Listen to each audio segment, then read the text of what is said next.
Evo vidite kako to izgleda upravo sa profesoricom, nastavnicom, kako se sva ova robotička priča dešava. Ovako se dešava i u učionicama, ovako se dešava i na takmičenjima.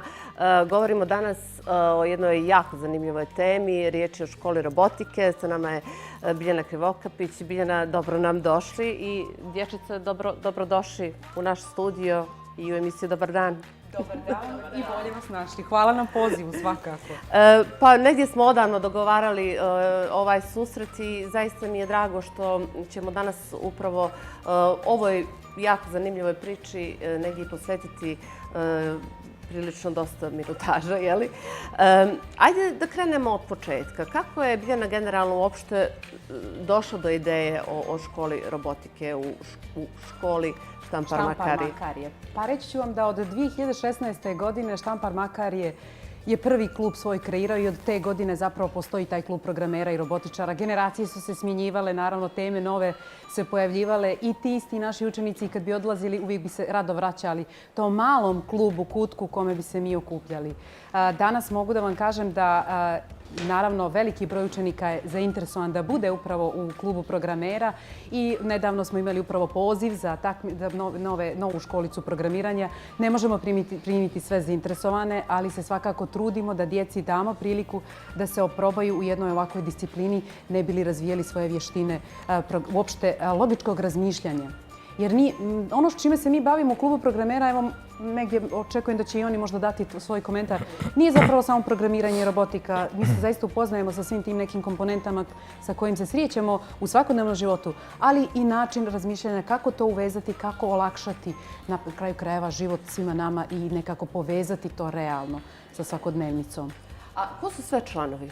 Članovi kluba programera su učenici, mogu vam reći, od 5. do 9. razreda. S tim što smo ove godine imali izuzetak da smo bili pozvani na jedno predivno takmičenje od strane Montenegro Makersa, organizacije koja se bavi promocijom inače robotike u osnovnim školama i kako je uslov bio također, poziv je zapravo bio upućen učenicama drugog razreda, mi smo zapravo pozvali i 2 učenice drugog razreda. To je bilo za nas dodatna motivacija da mi napravimo poziv i za učenike 2. do 4. razreda. Tako da ove godine Štampar Makarije ima jednu novinu, a opet kažem zahvaljujući Montenegro Makersima koji nam je negdje nametnuo svojim nekim pozivom da učestvujemo na tom takmičenju, da možemo to da uradimo. Učenice su bile fenomenalne, snašle su se, zaista isprogramirale su robota, pokrenuli i sve ostalo. Tako da ove godine je jedna novina u redovnoj nastavi. Informatika se izučava od 5. razreda, a mi sad dobijamo jednu novinu u tom dijelu da učenici 2. razreda kreću da programiraju. Pa ćemo vidjeti kakav će ishod biti. Da li ćemo možda negdje neki način uticati na cjelokupan sistem da se neko gradivo koje se uči kasnije ipak malo spušta niže, jer vidimo da učenici to mogu i žele na kraju krajeva. Koji su to benefiti zapravo koje djeca upravo imaju od ove škole? Pa zaista mislim da jeste benefit, jer zapravo oni su vam najbolji ocjenjivači. Posle nastave ostaju, danas su nam Maksi i Filip izašli iz robotičke te naše prostorije uz komentar posle 9 sati napuštamo školu. To znači da su oni jutros bili na redovnoj nastavi, a posle te redovne nastave su ostali do 3 sata u robotičkoj prostoriji gdje su sklapali svog robota neko svoje takmičenje koje ih čeka. Znači imaju svoj ambijent, imaju vrijeme kad mogu da rade.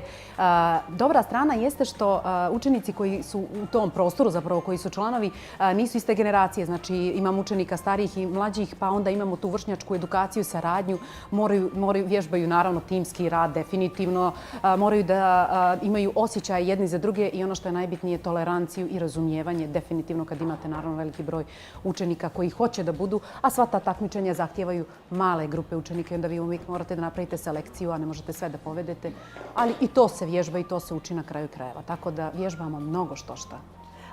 Ko su još mentori pored tebe? Ove godine, tako je. I to, ja mislim da je to najveća prednost zašto Štampar Makarije upravo zauzima ovoliki prostor u cijeloj ovoj priči, zato što nije jedan nastavnik što je otprilike negdje situacija u ostalim školama koje imaju, opet kažem.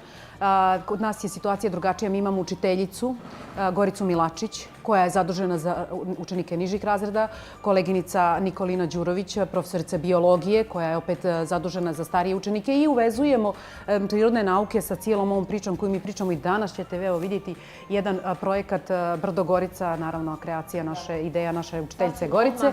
I još da pomenem moju koleginicu Mariju Mugošu, informatičarka, naravno nas dvije smo negdje tu od samog starta, a bogatije smo za dvije koleginice od ove godine i ja vjerujem da ćemo motivisati još nekoga da nam se pridruži.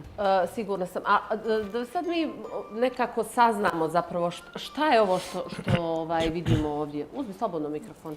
Šta ste vi to napravili? Napravili smo projekat Brdogorica koji će da smanji požar ukoliko do njega dođe. Dobro.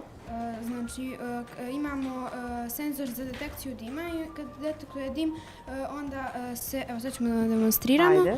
Znači, onda se pale prskalice i zvučna signalizacija koja će da obavijesti ljude na dolazeću opasnost.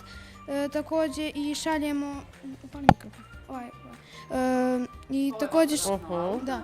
I putem radio veze mi šaljemo poruku vatrogasnoj stanici i onda auto dolazi do našeg puta. Koliko je vremena trebalo uopšte osmisliti čitavu ovu priču?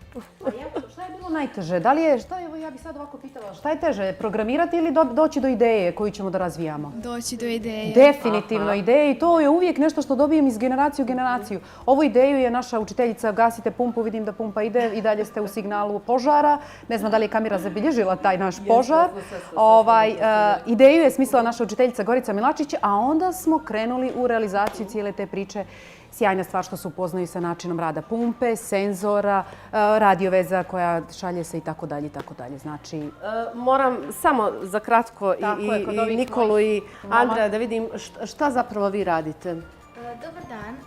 Mi upravo radimo na projektu da robot izbjegava kad detektuje neki ruku ili neki objekat. Ima da stane i da se okrene. Nikola, je li teško generalno baviti se svim ovim stvarima? U stvari, ja vjerujem da je zapravo to nešto i što voliš, je li? Da, pa to je sve do volje. Mislim, nije teško ako volite to. Da. Bili ste nedavno, pomenula je Biljana i na takmičenju u Prištini. Da. Kako je to proteklo?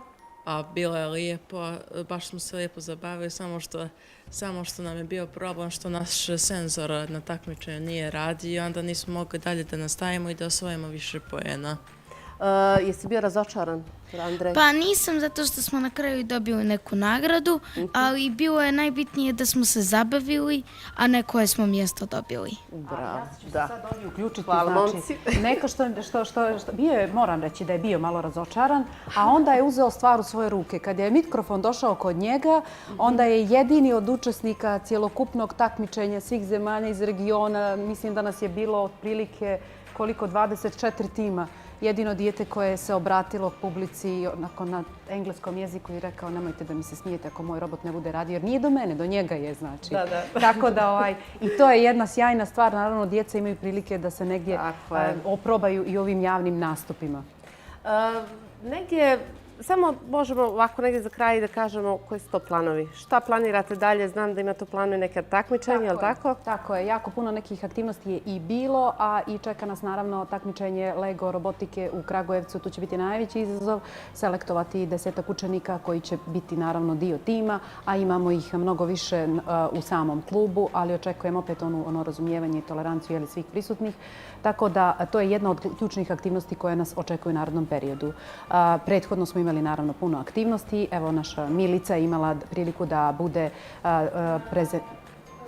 noći istraživača i tamo smo mogli da prezentujemo naš projekat Crna Gora, kroz koji robot prate crnu liniju da bi došli na primjer iz Ulcinja u Žabljak i Srpskog Novog u Podgoricu i tu se u stvari koriste senzori koje ovi ovdje mali senzori. Njih isto koristimo u svakodnevnom životu. Na primjer, najbolji primjer su vrata koje se automatski otvaraju kada priđemo njima, koje se mogu sad naći u svaki veći shopping centar. Ma vi ste djeco pravi već genijalci, šta drugo da vam kažem. Biljana, prije svega hvala ti najljepše što se tako lijepo brineš o svojoj djeci i zaista guraš tu priču i želim vam puno sreće svakako u svemu onom što planirate. Hvala veliko, a ja se nadam da se mi posle ovog takmičenja ponovo družimo, jeli, bez ovog dijela naš robot je imao tehničkih problema. Hoćemo li? Možemo li taj dio da izbjegnemo?